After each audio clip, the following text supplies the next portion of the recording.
So why is this meaning so important to understand? Well, as I have mentioned, our brain does not know the difference between real danger or us perceiving something to be dangerous.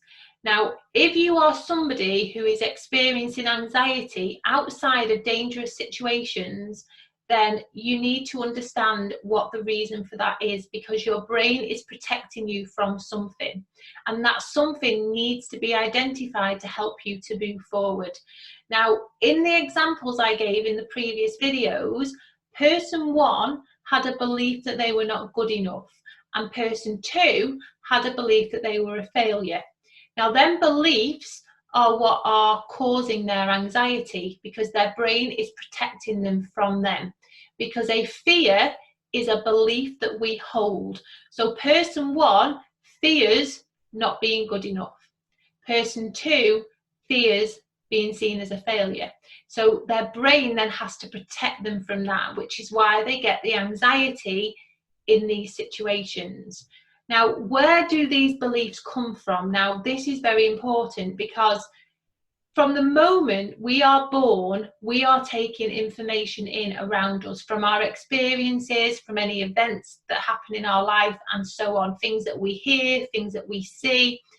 And in our subconscious mind, we have three sets of beliefs.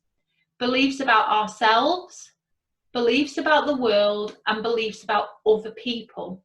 So all these experiences that we encounter in our life put information into these belief systems, and these belief systems are then formed and basically determine the life that we live.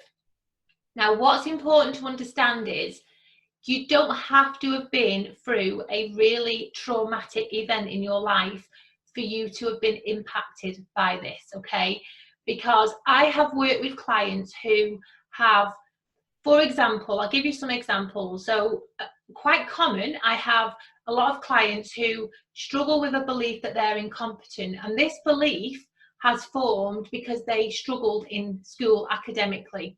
So through them experiences, feeling like they were different to their peers, being taken out of class for extra lessons, them experiences have formed a belief in them that they are incompetent or not good enough or a failure.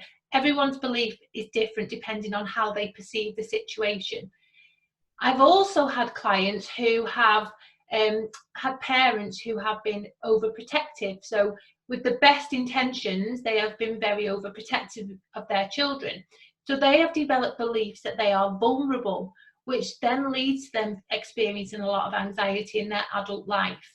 So you don't have to have been through a traumatic event for your belief systems to be negative. And this is really important to understand, because people see the word trauma as being, you know, something like abuse or neglect, and that's really not true. Trauma can be anything from abuse and neglect to, you know, being bullied in high school, parents separating, or being academically weak in school, whatever it may be. It's all to do with how we perceive situations as our younger self. So if we perceive a situation to be that we are, you know, we are different, that we are unlovable, that we are unlikable, that we are not good enough, that we are a failure, whatever it may be, if we perceive ourselves that way as a younger person, then this will impact the beliefs that we develop about ourselves.